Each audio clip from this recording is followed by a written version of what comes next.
مولاي صل وسلم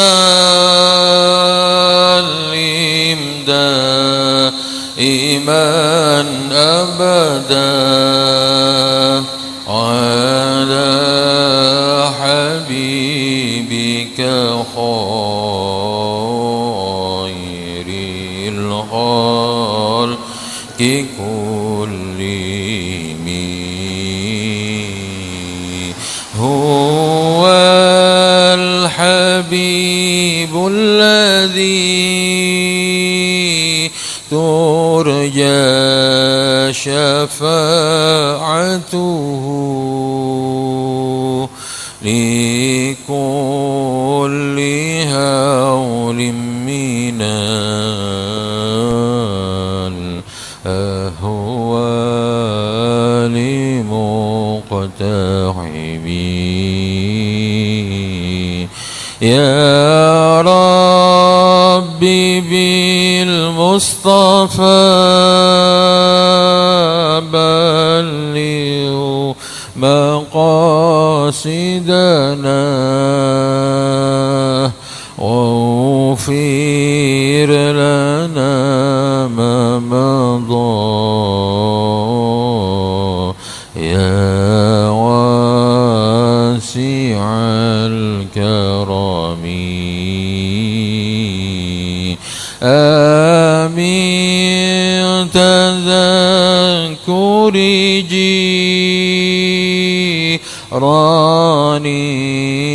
بذي سلمي مزجت دمعا جرى من مكلة بدمي أم هبت الريح من تلقاء كاذبة وأوبض البرق في ظلماء من إضامي فما لعينيك إن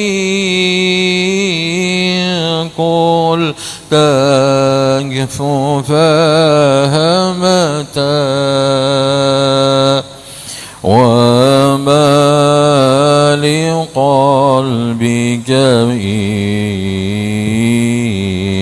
قلت استفيق يهمي. مولاي صل وسلم دائما أبدا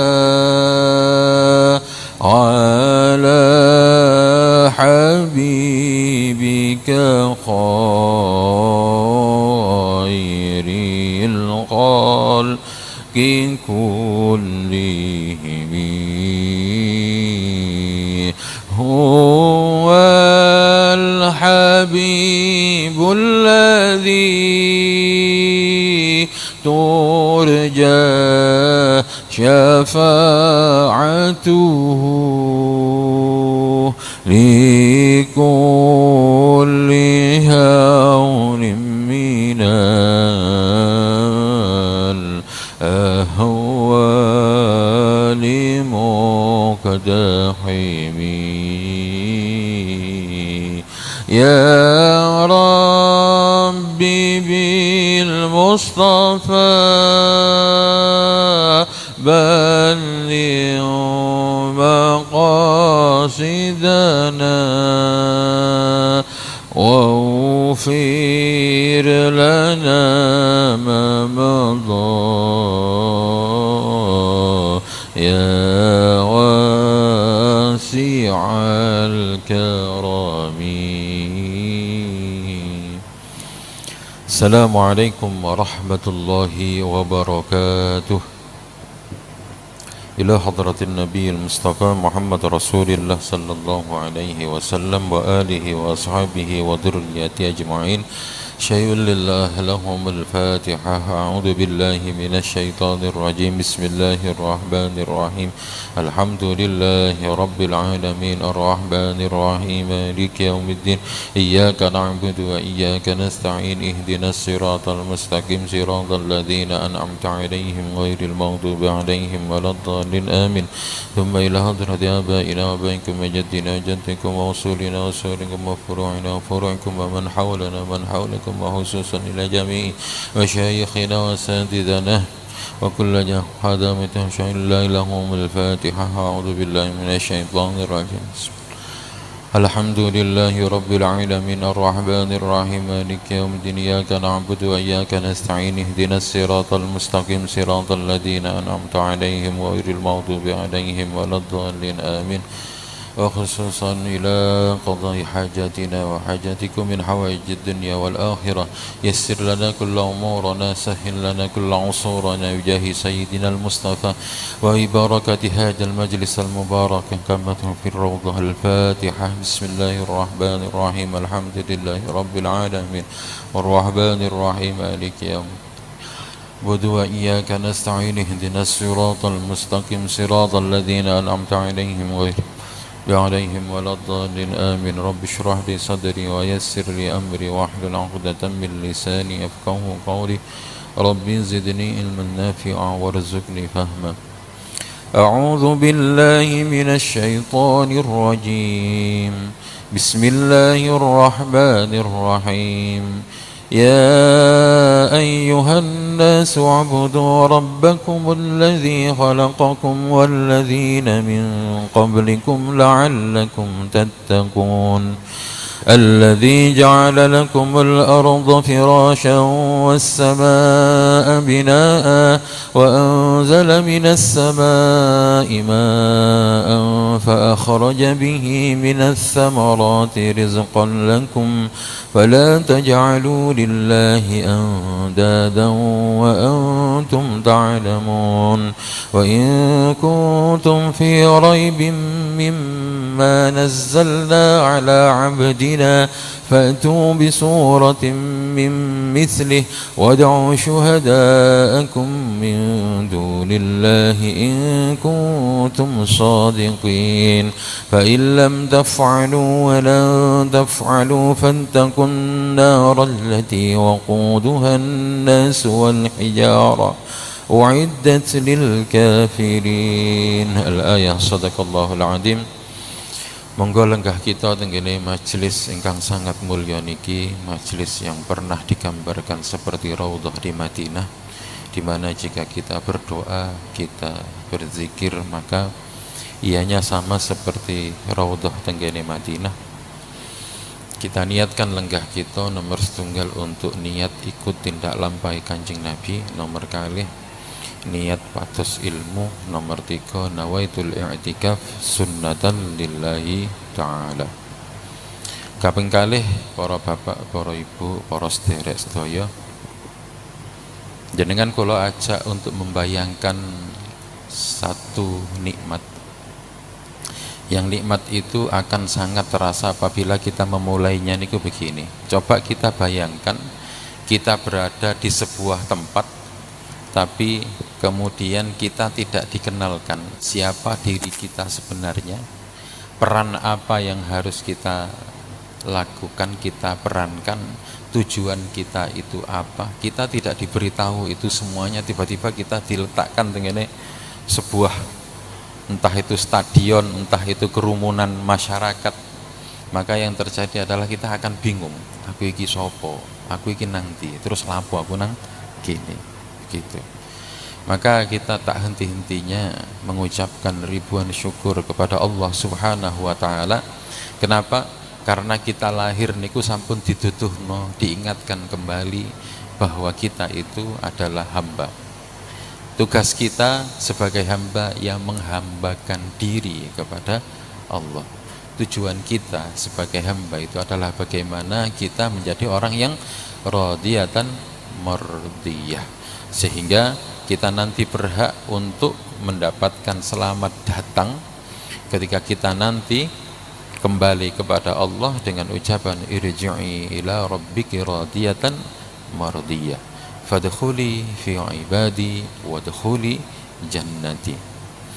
Maka sebagai penyempurna dari narasi tadi, kita ucapkan bersama-sama alhamdulillahirabbil alamin. Kaping kalih, kaping 3 shalawat serta salam Allahumma shalli ala sayyidina Muhammad. Allahumma shalli ala sayyidina Muhammad. Allahumma shalli ala sayyidina Muhammad. Kenapa kita harus bersolawat kepada baginda? Karena adanya beliau memudahkan bagi kita untuk memahami apa itu isi Al-Quran. Karena disampaikan bahwa Rasulullah itu adalah Al-Quran yang berjalan, yang hidup di tengah-tengah kita, sehingga kita itu mudah. Oh ya apa sih carane urip niku terus pundi? Tujuan hidup itu apa? Bagaimana kita harus menjalani kehidupan? Lalu kehidupan itu apakah isinya bahagia saja? Nggih tenggene mriku lengkap kalau kita memahami sirah, memahami perjalanannya Rasulullah, maka kita akan mudah paham. Oh beginilah hidup itu seharusnya. Kita akan melanjutkan pembahasan dan pengkajian Al-Quran kita sampai pada surah Al-Baqarah, masih ayat yang ke-21. Bismillahirrahmanirrahim.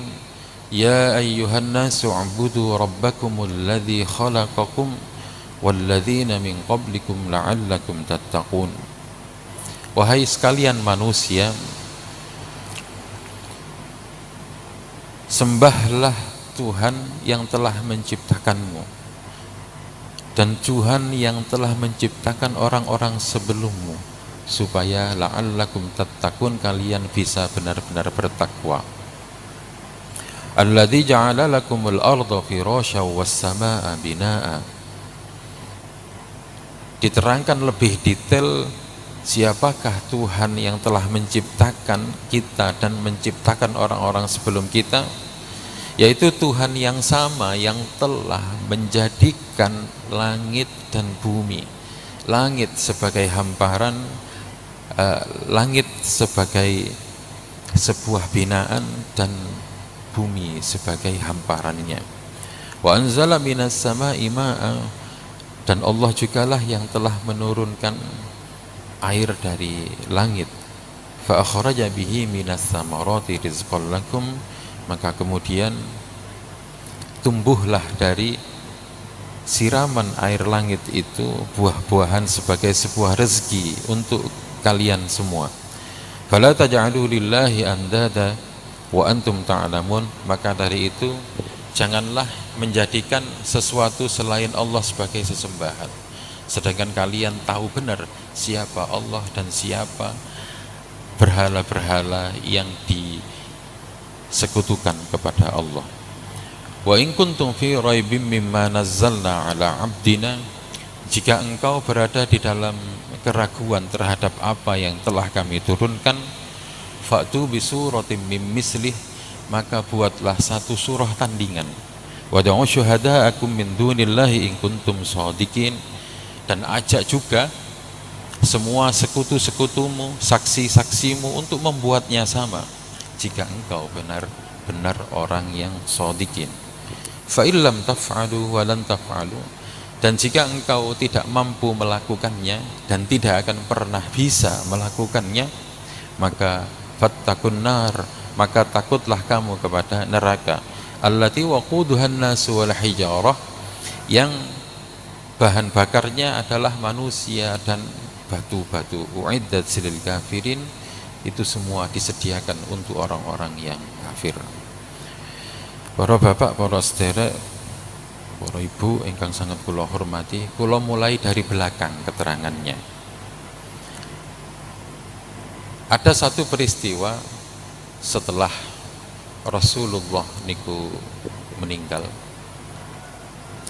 Ada satu peristiwa yang sangat penting dan membuat kerja-kerja Sayyidina Abu Bakar sebagai penerus Rasulullah itu semakin berat. Peristiwa itu adalah karena ada seseorang yang mengaku sebagai nabi. Padahal kenabian, pintu kenabian itu sudah ditutup dan diakhiri oleh Nabi Muhammad sallallahu alaihi wasallam. Nah, orang itu namanya Musailamah Al-Kadzab. Musailamah nama aslinya, kemudian mendapat gelar Al-Kadzab karena dia itu pembohong.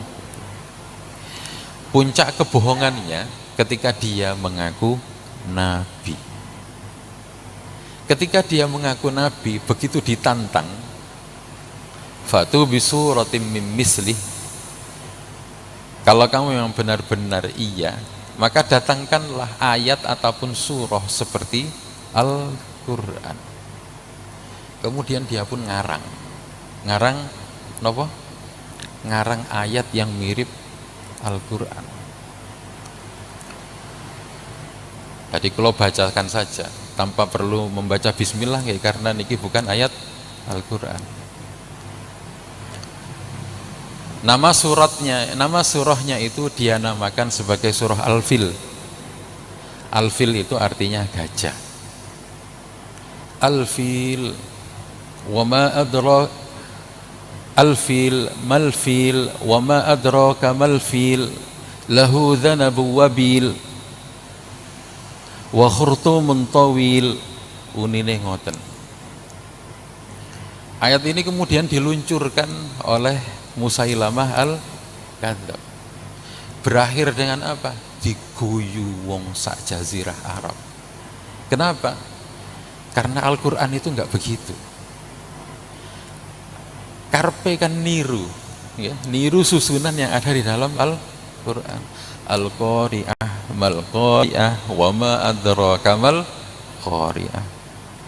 Atau yang di dalam Al-Quran enten juga surah Al-Fil, alam tara kaifa fa'ala rabbuka bi ashabil fil alam yaj'al kaidahum fi tadlil wa arsala alaihim tayran ababil tarmihim bihijaratin min sijil faja'alahum ka'asfim. Diguyu kenapa? Artinya niku terlalu cetek, terlalu ringan, dan tidak ada nopo niku hikmah apa-apa, tidak ada informasi yang luar biasa, apalagi sampai pada level mempunyai keindahan puitis. Jenengan kula dudu artinya. Al-fil gajah, mal-fil apa itu gajah, wa ma adraka mal-fil tidakkah kamu tahu apa itu gajah, lahu dhanabu wabil ekornya berat, wa khurtumun tawil dan belalainya panjang. Diguyu wong sak jazirah Arab. Kenapa? Ini anak TK saja juga bisa kan ngoten. Ngapain harus bikin napa niku seribet itu ngoten. Nggih. Enten maneh ndamel ayat yang lain lagi. Judulnya Arnab niku kelinci. Ngoten. Wis aneh-aneh, Pak. Tapi intinya ada orang yang mencoba untuk membuat apa? Untuk membuat yang sama seperti Al-Qur'an itu gagal. Nggih, gagal. Yang terbaru mungkin belum 2 bulan ini ada seorang konten kreator dari Australia, mboten salah. Jadi dia memakai AI, memakai artificial intelligence yang ada di handphone. AI ini ki makhluk anyar, Pak. Ya, jenengan nek dereng nate kenal AI itu luar biasa dia ini. AI ini makhluk anyar, komputer superkomputer yang bisa seperti manusia. Jenengan nek takon napa mawon atau jenengan pengen ngobrol sama dia, jenengan pengen masukkan ide-ide, dia semuanya bisa melakukannya. Termasuk dia saged napa mendebat Napa? Profesor paling canggih sekalipun dia bisa menang. Nah, si content creator ini dia meminta kepada si AI, namanya AI-nya itu ChatGPT. Nah, arek nom-nom semerap sedaya niki.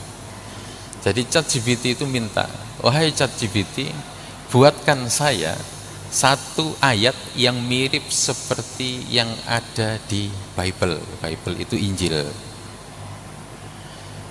Dia bisa mirip. Tapi begitu dia diminta, wahai ChatGPT, buatkan saya satu ayat yang mirip seperti Al-Quran. Lalu dia jawab, impossible, tidak mungkin, mustahil saya bisa melakukannya. Kenapa? Karena dia punya algoritma yang berbeda. Dia punya susunan-susunan yang berbeda dan saya tidak bisa melakukannya. Jadi benarlah ketika ayat tadi menyebutkan wa in kuntum fi raibim mimma nazzalna ala abdina fa'tu bi suratim mim misli. Jika engkau ragu terhadap apa yang telah kami turunkan, oke, buatlah satu surah tandingan. Kamu bersama dengan orang-orang yang bersekutu denganmu. Bawalah orang satu dunia ini untuk membuat satu tandingannya. Jika engkau benar-benar orang yang shodikin. Tapi fa'illam taf'alu, jika engkau tidak mampu melakukannya, walan taf'alu, dan juga tidak akan mungkin bisa melakukannya, fattakun narul lati uiddat lil kafirin. Akhirnya maka bertakwalah kepada Allah. Di ayat ini setelah kita mengetahui yang belakang niki, kita akan mundur ke ayat yang pertama tadi, ayat ke-21. Ya ayyuhan nasu taqu rabbakumul ladzi khalaqakum. Wahai sekalian manusia. Tenggene Al-Qur'an itu enten unine ngeten. Ya ayyuhalladzina amanu, ya ayyuhan nasu taqu. Ada yang bunyinya wahai orang-orang yang beriman. Ada yang dimulai dengan wahai sekalian manusia. Ada maksudnya tenggene mriku. Kebetulan di ayat ini adalah ya ayyuhalladzi ya ayyuhan nasu ubudu rabbakumul ladzi khalaqakum. Wahai sekalian manusia, berarti ini yang dihitopi, yang diajak ngomong itu semuanya. Pokoknya kabeh sing rumangsa menungso, entah itu laki-laki perempuan, tua ataupun muda, iman ataupun boten iman. Dikongkon lapo? Dikongkon untuk menyembah Allah. Menyembah Allah. Allah itu yang bagaimana? Allah itu seperti apa? Dideskripsikan alladzi khalaqakum, yaitu Allah ataupun Tuhan yang telah menciptakanmu, walladzina min qablikum, dan juga telah menciptakan orang-orang sebelummu. Nggih. Dadi cek eling, oh ini mengingatkan kepada kita, ini gaya bahasa Al-Qur'an. Pokoknya kabeh menungso diajak ngomong, he kabeh menungso, ayo nyembah Gusti Allah supaya la'allakum tattaqun, supaya kita itu bertakwa. Nah, takwa niki Bapak Ibu, takwa ini adalah derajat tertinggi manusia. Nggih. Nah, supaya kita bisa mencapai derajat tertinggi manusia, maka kita harus mampu melakukan yang level pertama, yaitu apa? Harus menyembah Allah. Oke. Menyembah Allah sekarang kalau lebarkan lagi maknanya. Kalimat ubudullah, kalimat menyembah Allah, kalau kita lebarkan lagi artinya adalah sebagai penghambaan diri kepada Allah. Nah, dari situ nanti kita akan lebih dari sekedar menyembah Allah. Kita akan benar-benar merasakan bahwa identitas kita sebagai hamba Allah niku akan benar-benar terasa jika kita saged ngelakoni nopo sing seharusnya dilakoni sebagai hamba Allah. Nah, tenggene mriki kemudian di dalam ilmu syariat niku enten ibadah niku enten model kalih Bapak Ibu. Ada ibadah yang mahdhah, ada yang ibadah sing sifatnya muamalah ataupun ghairu mahdhah. Ibadah yang mahdhah niku seperti sholat, seperti puasa, seperti haji, sing sifatnya langsung saking Gusti Allah. Ada yang sifatnya muamalah, tapi ini juga katut sebagai ibadah. Seperti nopo? Jenengan berjual beli, jenengan bertani, jenengan bermuasyarah dengan keluarga dan juga dengan orang-orang sekeliling, tetangga. Itu masuk dalam kategori nopo? Ibadah sing ghairu mahdhah. Nah, semuanya niki mau ibadah yang mahdhah ataupun yang ghairu mahdhah, untungnya semuanya niku sedaya sudah digariskan carane ya nopo. Salat iku carane ya nopo, enten syarat, enten rukun yang harus ditaati. Nek damel dhewe terus pundi Ustaz, kula mumpung akas saniki salat subuh kula tak petang rakaat, ndak boleh. Nek loro ya loro, aja ditambah-tambahi. Salat sunnah terus pundi Ustaz, salat sunnah boleh. Tapi ya tetap enten aturane. Nah, sehingga ada satu kaidah besar, nek bab urusan agama, nek bab urusan ibadah sing murni niki, kaedahnya adalah semua hal itu tidak diperbolehkan kecuali yang sudah diperintahkan. Nah, sholat subuh pada asalnya bagaimana? Nek sadurunge ono perintah saking Gusti Allah, maka sholat subuh itu dilarang. Tapi karena ada perintah malah menjadi boleh. Nah, sebagai tambahan niki sebagai pembanding, sebagai pengaya dari ilmu kita. Tapi nek urusan dunya mboten, Pak. Nek urusan dunya kok edahnya terbalik. Semua hal diperbolehkan sampai Allah melarangnya. Urusan dunya niku dos pundi contone misale jenengan damel pesawat niki urusan dunya. Maka semua hal urusan sebenarnya adalah silahkan bikin pesawat. Sampai nanti kok enek perintah nggak boleh bikin pesawat. Tapi nyatanya tengene Quran enten mboten nggak boleh bikin pesawat. Ndak ada.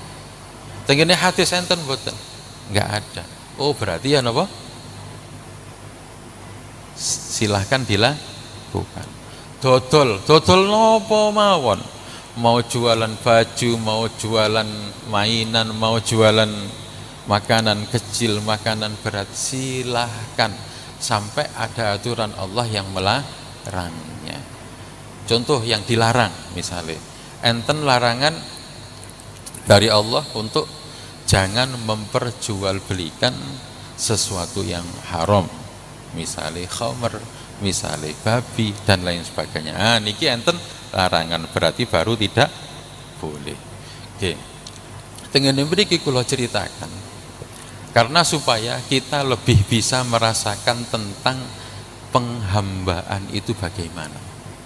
Nah, penghambaan itu sifat utamanya hamba niku lak ngeten Bapak Ibu. Nek diperintah ya budal, nek gak diperintah ya ojo. Niku kawula temenan.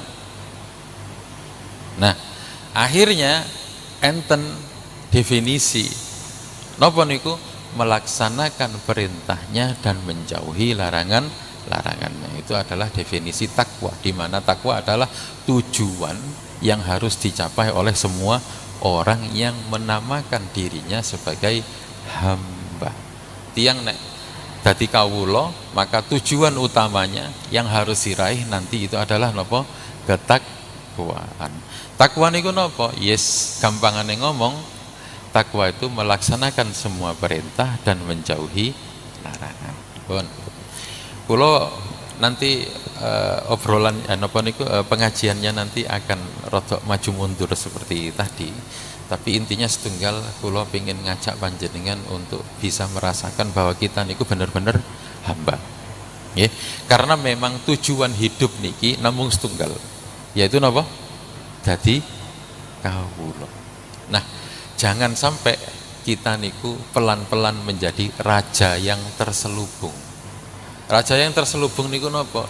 Tenggene sifat-sifat raja niku enten sifat sombong, tenggene sifat-sifat raja niku enten sifat memiliki, tenggene raja niku enten sifat seneng ngatur, ngoten nggih?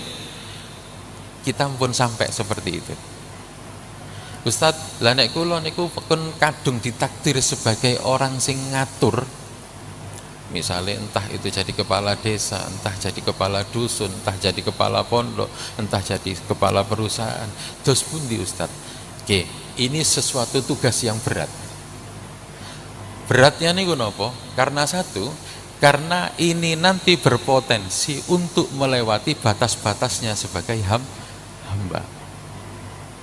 Nah, nek DE niku sifat penghambaannya tidak selalu dibuktikan setiap hari kepada Allah, apa maneh gak gelem sembayang blas, apa maneh nek diperintah poso gak gelem poso, maka akan berpotensi dia akan pindah status sebagai raja, sok-sokan dadi raja. Lah nek pun ngeten iki, sedangkan Allah innallaha la yuhibbul mu'tadin, Allah itu enggak suka dengan orang-orang yang melewati batas. Baru nanti dia akan dihukum oleh Allah, tidak hanya di akhirat nanti, tapi juga di dunia.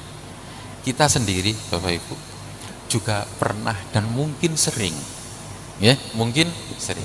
Coba kita angen-angen, pernahkah kita mempunyai barang, pernahkah kita mempunyai seseorang yang sangat kita cintai, kemudian kita merasa sangat memilikinya.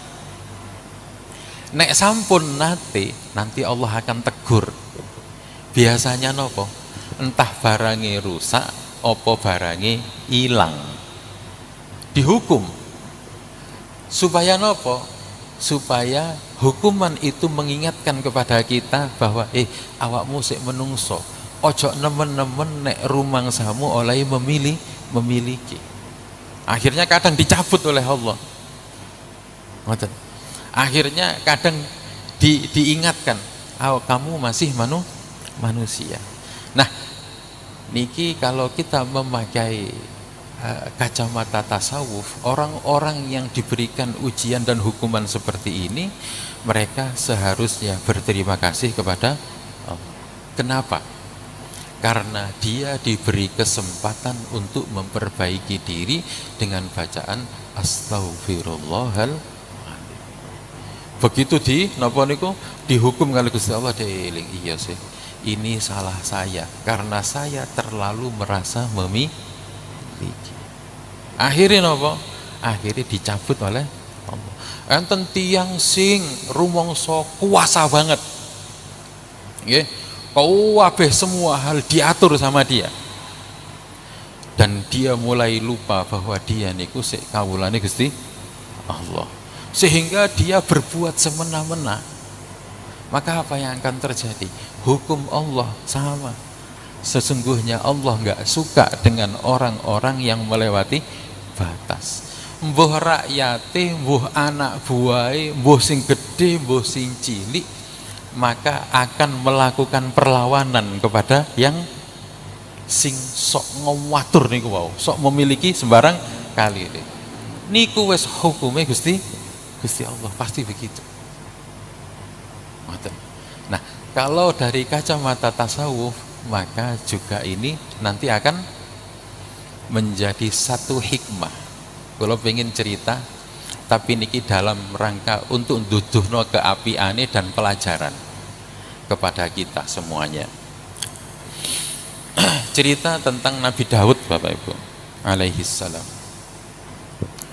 Nabi Daud niku seorang nabi yang beliau itu juga sekaligus seorang raja.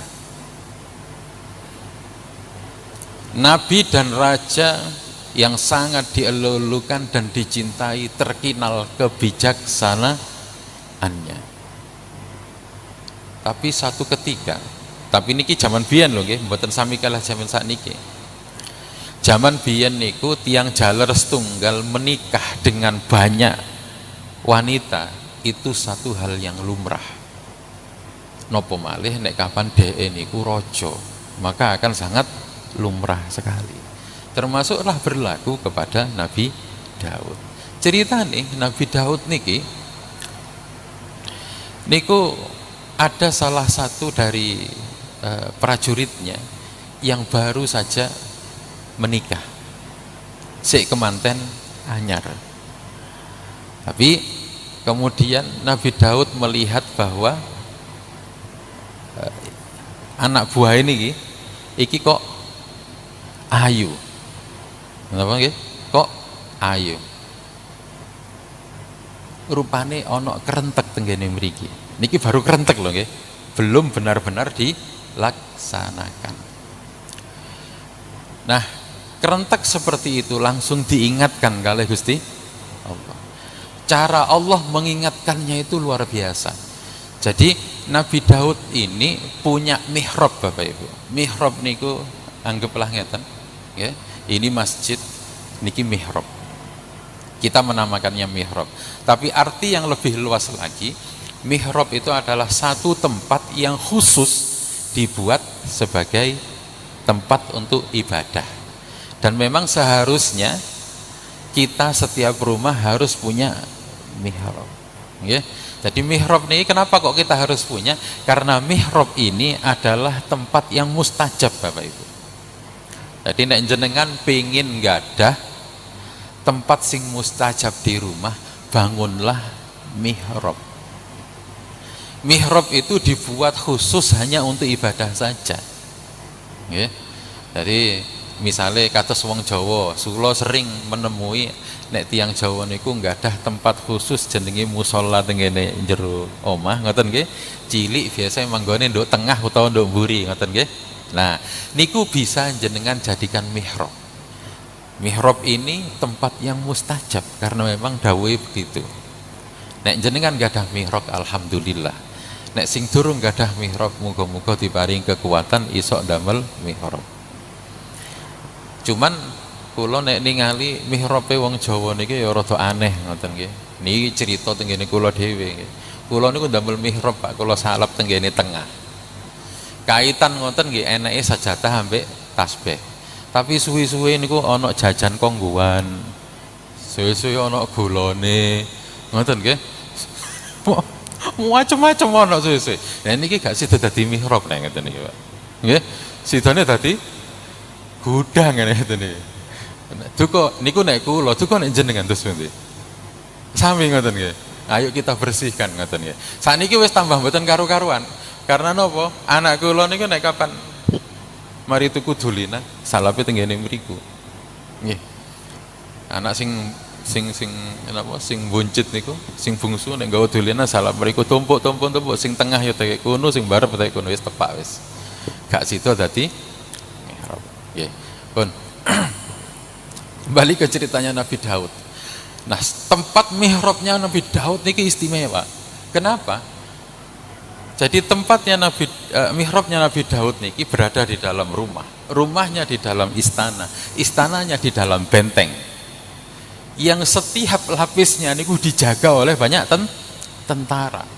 Sampai mihrabnya pun juga dikelilingi tentara. Nggak mungkin bisa masuk, bahkan istrinya pun nggak bisa masuk kecuali Nabi Daud mempersilahkan. Tapi satu ketika ada dua orang Pak, ada dua orang tiba-tiba melompat dan betunduk ini cara nopo ini cara basa, tiba-tiba langsung muncul di depan situ ada mungkin celing atau iso ngilang. Jadi ada dua orang numpuk tengene mriku. Loh, lapo? Nabi Daud pun heran karena sejauh ini pengamanan sudah sangat ketat, tapi kok seisok wong loro iki mlebu. Singkat cerita, wong loro niki ternyata wadul. Tengene Quran enten. Wadul niku ngeten. Niki lho, wahai paduka raja, wahai Nabi Daud. Ceritanya itu saya sama teman saya niki sama-sama penggembala kambing. Saya punya 1 ekor kambing dan sahabat saya niki punya 99 ekor kambing. Nah, 99 ekor yang dimiliki dia itu tidak membuatnya itu cukup, tapi malah meminta 1 ekor yang saya punya. Dengan segala cara dia menganggap bahwa 1 ekor yang saya punya itu adalah miliknya. Nabi Daud nabi, Pak, atine alus, atine lembut. Begitu ningali kejadian seperti itu, ini kok langsung eling. Kok yo persis, bojoku wis 99, ono prajuritku sing lagi rabi, bojone ayu, aku kerentek kepingin ngerabi. Sempat punya pikiran, wis prajurit iki ya apa ya corone cek aku iso ngerabi, carane ya apa? Ya wis ngene ae, prajuritku tak kongkon berangkat perang, kok mbuh urip mbuh mati kan ya entuk rondone kira-kira. Niki masih dalam tahap angan-angan, tapi carane Gusti Allah mengingatkan niku seperti itu, Bapak Ibu. Ya, diingatkan, akhirnya kedatangan 2 orang ini membuat Nabi Daud semakin mendekat kepada Allah, dan kemudian apa? Dan kemudian lebih banyak berkonsentrasi kepada urusan ibadah. Kemudian ini, tapi Nabi Daud pun mulai ngader putrane. Siapa namanya? Nabi Sulaiman. Ya. Nah,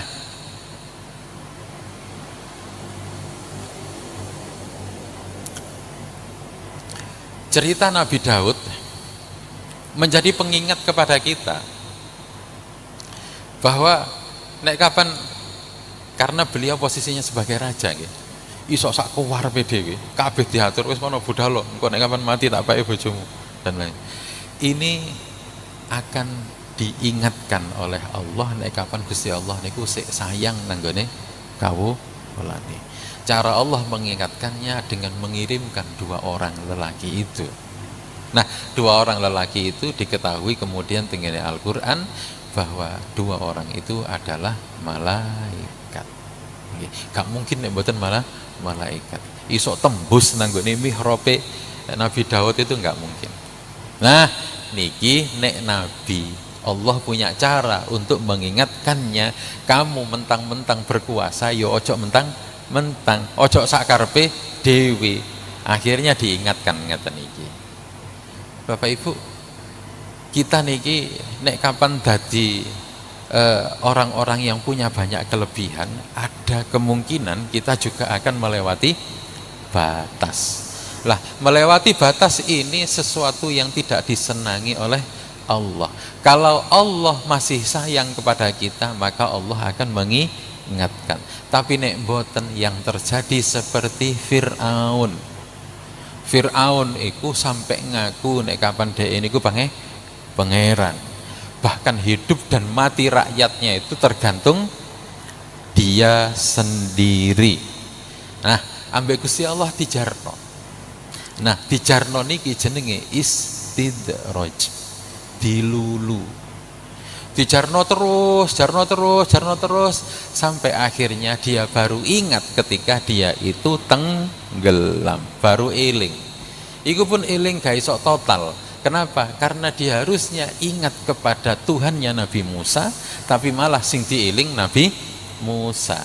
Waktu itu kok lamuno Fir'aun purun bertaubat, niki dawuh Gusti Allah, kok lamuno purun bertaubat dan meminta ampun, ya, maka Allah akan mengampuni. Dia bertaubat tapi bukan meminta ampun kepada Allah, tapi meminta ampun kepada Nabi Musa. Akhirnya ya gak diampuni. Itu hukuman untuk Fir'aun, dijarno terus-terusan sampai tidak tertolong lagi. Oke. Dalam kehidupan kita juga pernah berbohong. Jenengan nanti berbohong mboten Bapak Ibu? Nanti nggih? Nggih. Kadang kebohongan kita niku konangan. Nggih, kadang kebohongan kita niku konangan.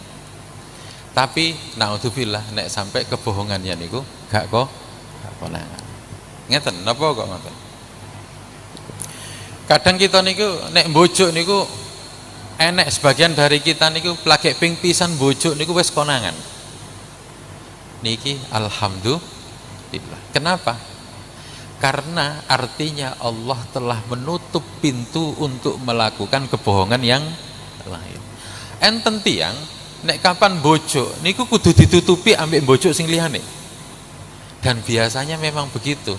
Kebohongan itu hanya bisa ditutupi oleh kebohongan yang lebih besar. Mari bojo ping pisan, ya apa ya nutupi cek selamat, akhirnya bojo mana sing rotok gede. Terus membesar sampai tidak ada satu pun yang bisa menutupinya lagi.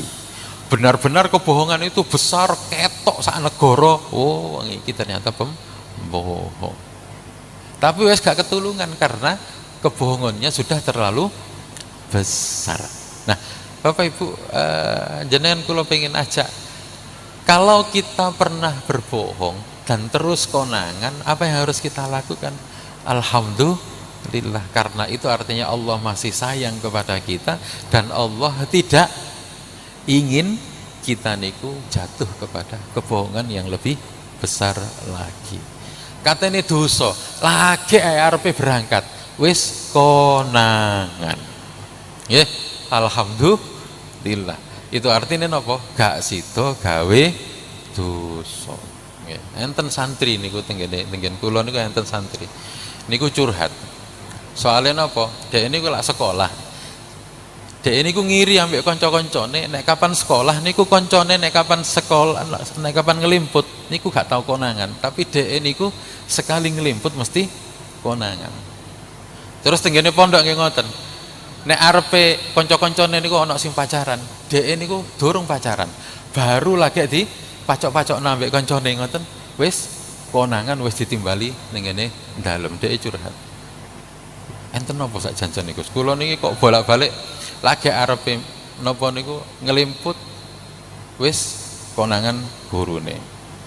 Lagi arepe durung pacaran tenanan wis dituturi. Sak janjane napa? Ya, itu sebenarnya bentuk sayangnya Allah. Nah, kalau kita pernah ngeten niki, alhamdulillah. Nah, hal ngeten niki Bapak Ibu, itu terjadi pada kita setiap hari yang berhubungan dengan semua sifat-sifat yang seharusnya kita niku menjadi hamba, tapi kok monten ngoten kita niku rodok kuat sidik sehingga kita melewati batas kehambaan lalu diingatkan oleh Allah. Nah niki kita harus berterima kasih, alhamdulillah. Bu, hamba niku lemah napa kuat Bapak Ibu? Lemah nggih. Kita niki nek kapan lemah, insya Allah kita akan lebih mudah menghambakan diri. Tapi ketika kita mulai diberikan kekuatan, rodok sugih sidik, rodok sehat sidik, rodok ganteng sidik, rodok duwe kuwasa sidik, biasae rodok ono lali nih. Nggih mboten. Jenengan coba tingali, tiang-tiang sing maksiat niku tiang sing gadah duit ta sing mboten gadah duit? Sing maksiat niku biasae sing duwe duit. Sing maksiat niku tiang sing waras napa tiang sing greges? Sing waras. Gak enak wong greges niku ngoyo arepe maksiat. Bengi-bengi nggih awak greges, untu loro, baudal nang ngene diskotik. Walah gak enak ceritane. Biasane niku sing waras-waras, sing remek-remek biasane ndok. Ambek nyekeli untu. Ya Allah, ngoten nggih. Memang kita niku secara naluri kalau kita semakin lemah justru semakin bagus karena akan memudahkan kita untuk ingat kepada Allah. Cuman kan ngeten tengene donya niki Gusti Allah dhewe niku nggih sampun dawuh melalui nabinya bahwa seorang hamba yang kuat itu lebih dicintai oleh Allah daripada hamba yang lemah. Kuat imannya, kuat uangnya, kuat awake, kuat kedudukannya niku disenengi ambek Gusti Allah. Tapi ya ada bahaya juga yang mengancam. Napa niku? Kita akan mudah lupa status kita sebagai hamba. Ngoten pun.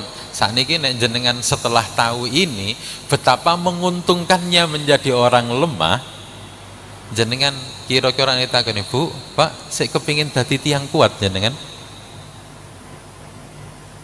Tak sik kepingin ah? Nek cara enten pilihan eco pundi dadi tiang lemah napa tiang kuat jenengan? Waduh, pilihan yang sulit Ustaz ngeten iki. Wis rada jelas kalimatnya. Jenengan pilih pundi dadi wong sugih apa wong melarat? Duh, ya wis dikandani dadi wong sugih angel kok ngoten ya. Tapi sik ngengkel, itulah manusia. Ya, itulah manusia. Karena dengan Al-Quran ya enten juga inna aradnal amanah ala samawati wal ard fa abaina ay yahmilnaha wa ashfaqna minha wa hamalha al insan innahu kana zaluman jahula. Amanah tentang ibadah ini dulu pernah ditawarkan nanggone langit, bumi, gunung. Tapi fa abaina ay yahmilaha. Tapi mereka semuanya niku menolak, mboten Gusti, ini terlalu berat. Nek makhluk cuwilik sing jenenge menungso kula Gusti wa hamalahal insan menungso gak ngerti innahu kana zaluman jahula. Menungso niku punya dua sifat, sing siji niku zalim, sing siji niku bodoh. Nah itu kita, kebodohan kita niku sering golek amanah yang lebih besar ngene mboten nggih. Nek kaitan dadi polo menyenangkan tenggene mriki duwe pikiran kok kok enak ya nek dadi lurah kan ngoten nggih. Engko wis dadi lurah kok enak sawangane kok kok enak ya nek dadi camat kan. Dadi suwe dadi presiden kan ngoten ya. Padahal nek diangen-angen setiap satu orang yang kita ada tanggung jawab kepadanya itu berarti kita niku punya tanggung jawab yang berat di sisi Allah. Kados bapak-bapak niki panjenengan semuanya nanti akan ditanya tentang istri jenengan, juga akan ditanya tentang bapak anak-anak jenengan. Misalnya bojone jenengan gak sholat, akan ditanya kenapa istrimu gak sholat.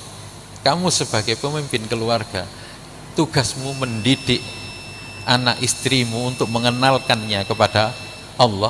Mana? Apakah sudah kamu lakukan? Sampun Gusti, kamu ngelakoni dhewe tambok premakno.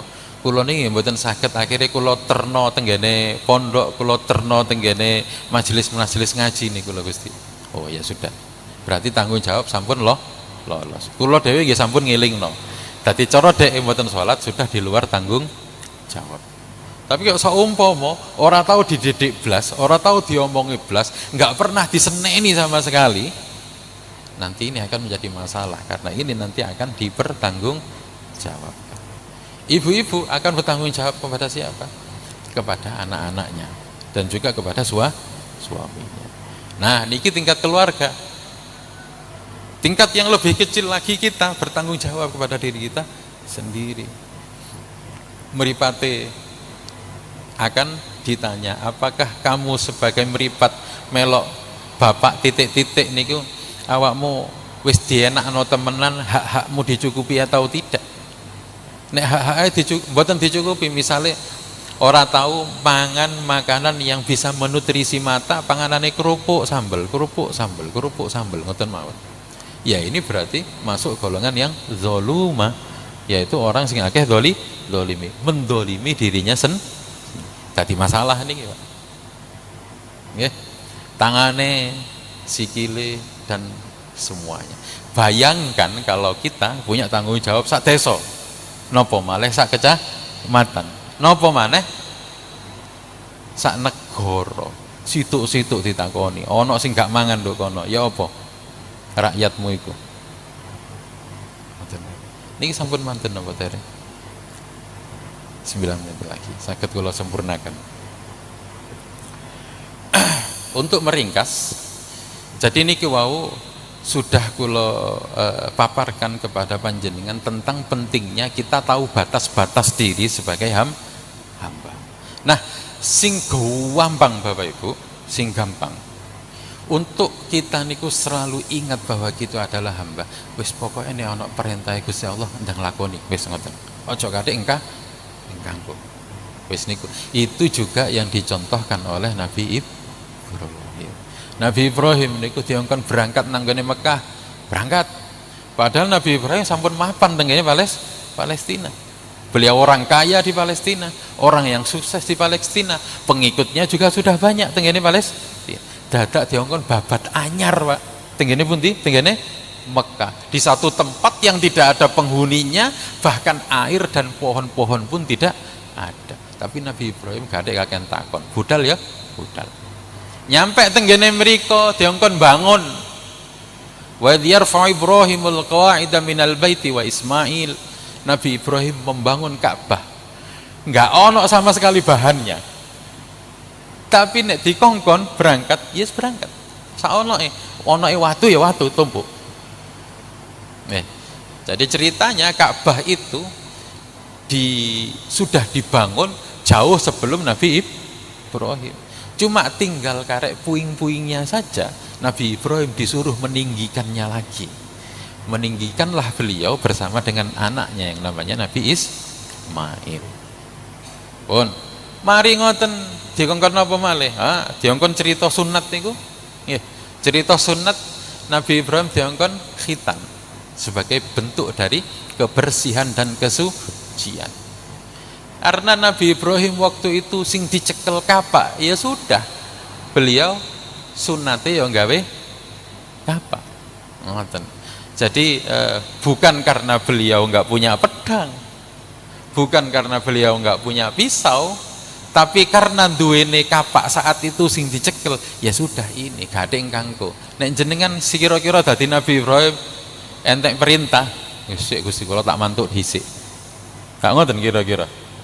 Engko nek mantuk goleki enten pedang tapi gak patek landhep, benjing kula tak dandakno dhisik Gusti. Kira-kira. Dandakno terus mareng ngono, kula sampun pesen Gusti, tapi sanjange tiange sik seminggu kas. Ngoten. Seminggu kas wis meh katene seminggu, ngapunten Gusti. Tukang pandeni pecah ya Gusti, terus pundi? Dereng tutuk niki. Ulah ene gak mari. Nabi Ibrahim diperintah sunat langsung budal ono kapak ya langsung del wis mari, Pak. Ngoten nggih. Dikengken menyembelih anaknya nggih budal. Jadi makanya Zulhijjah niku salah satu bulan yang paling mulia di dalam Islam. Ada 4, Zulqa'dah, Zulhijjah, Muharram dan Rajab. Karena setiap Zulhijjah kita niku meriniu, memperbarui tentang semangat penghambaan meniru Nabi Ibrahim, di mana Nabi Ibrahim itu adalah monumen ketaatan napa? Hanifam muslima. Hanifan itu napa? Hanifan itu lurus, Bu. Lurus dan sekadik menggo. Langsung. Nek diperintah niku langsung niku namanya ciri-ciri orang yang hanifah. Gak ada tolak. Diperintah untuk menyembelih ya sudah disembelih saja. Nah, kita niki harusnya ngeten. Nggih? Kita niki harusnya ngeten. Nek diperintah kurban ya kurban, diperintah dengkon haji ya haji. Lho, Ustaz, kula mboten gadah arta. Coba nggih, tenggene mriki sing pengin berangkat haji atau pengin berangkat umroh. Jenengan coba lakukan ini. Jenengan kerentek punya haji, niat pengen haji atau umroh, sudah lakukan saja. Jenengan jangan mikir engkau bayarin gawe apa, jangan pernah berpikir seperti itu. Lakukan saja. Entene duit 100.000, sudah 100.000. Ya, pun Gusti, kula niat daftar haji, 100.000 buka tabungan haji, sudah berangkat saja. Kenceng, napa niku kenceng no niate. Jangan sekali-kali ada pertanyaan, iki kok duwe opo? Jangan. Karena sekali kita seperti itu, seperti halnya meragukan kuasane Gusti, sudah lakukan saja. Kula beberapa kali ngantarkan jamaah umroh, banyak keajaiban sing model seperti ini. Napa? Nabung umroh saulan 50.000 niku lho, Pak. 2 tahun saged berangkat. Ya napa jenengan rumuse? Beliau dadi napa niku marbot tenggene masjid dan dengan bangganya bercerita kepada kami bahwa saya sudah nabung. Bela pinten Mbah jenengan nabungnya? Niki. Jadi beliau niku dapat honor dari masjid 650.000 tenggene Sidoarjo mriku. Sing 50.000 ditabung damel umroh. Kira-kira nek setahun angsal pinten? Pinten? 600.000. Nggih. Nek 2 tahun angsal pinten? 1 juta 200. Kira-kira cukup damel berangkat? Mboten cukup. Delalah niku ada seorang dokter yang jadi jamaah tenggene mriku niku takon. Pakde, jenengan niku ana wis sepuh, jenengan gak pengin ta berangkat haji ta umroh ngoten.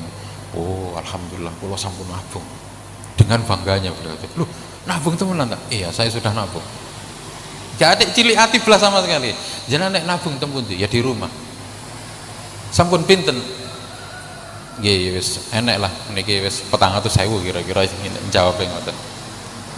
Kok didekek omah nek nabung? Nek nabung didekek omah ya gak berangkat-berangkat. Ngoten nggih. Gurung kok nek ilang, gurung kok nek dibutuh ngene, butuh ngono.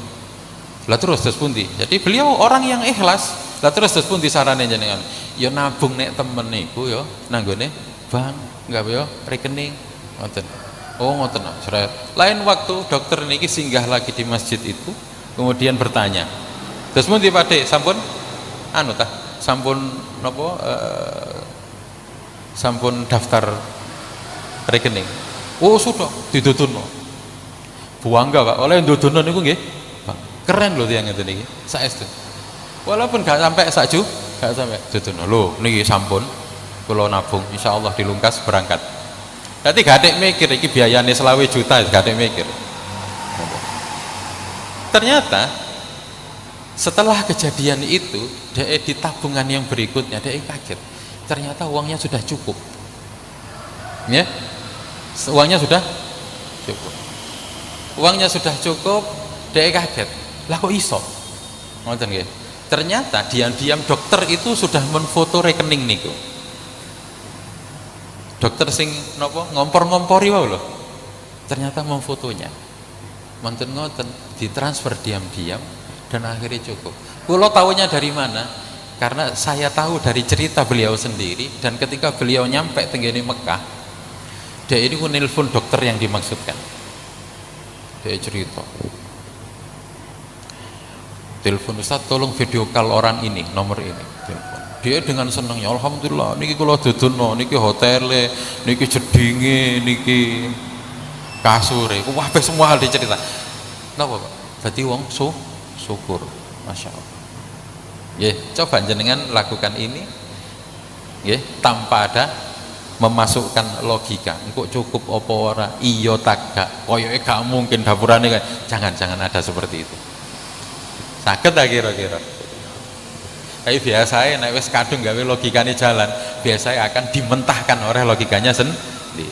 Padahal iman itu bukan tentang logika, tapi tentang keyakinan. Wallahu a'lam bissawab. Bismillahirrahmanirrahim.